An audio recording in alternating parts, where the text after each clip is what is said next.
Shqipëria është e bekuar me pasuri të shumta natyrore, ndër të cilat një vend të veçantë zën burimet ujore, liçenet natyrore e artificiale, lumenjtë dhe lagunat. Në këtë mozaik të pasur peizazhi, liçeni i Shkodrës zën një vend të veçantë, një nga mrekullitë më të mëdha të natyrës shqiptare dhe ndër liçenet më të rëndësishme në Europën juglindore. Liçeni i Shkodrës, i ndarë mes Shqipërisë dhe Malit të Zi, është liçeni më i madh në gadishullin ballkanik dhe një nga ekosistemet më të pasura në biodiversitet. Ai përfaqëson një pasuri të çmuar ujore, ekologjike dhe kulturore, duke ofruar një peizazh unik që tërheq çdo vit mijëra turistë vendase të huaj.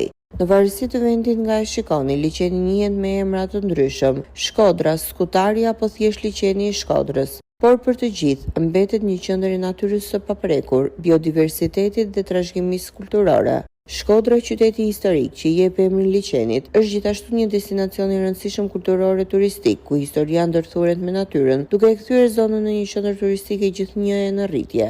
Liçeni jo vetëm që ofron mundësi për rekreacion dhe pushime, por është edhe një pikë referimi për kërkime shkencore, fotografi natyrore dhe zhvillim të qëndrueshëm ekologjik. Pjesa shqiptare e liçenit të Shkodrës përfshihet në zonën e mbrojtur si park kombëtar, duke e ruajtur me kujdes të veçantë nga ndërhyrjet e dëmshme. Kjo e bën atë një vend ideal për vëzhgim shpendësh, lundrim të qetë me varka tradicionale, si dhe një burim jetik për komunitetet përreth. Vitet e fundit, fal investimeve dhe ndërgjegjësimit më të madh për rëndësinë e ruajtjes së natyrës, Shkodra dhe liçeni i saj po shndërrohen në një pol të rëndësishëm turistik, ku turistët mund të përjetojnë një Shqipëri të gjallë, natyrore dhe autentike.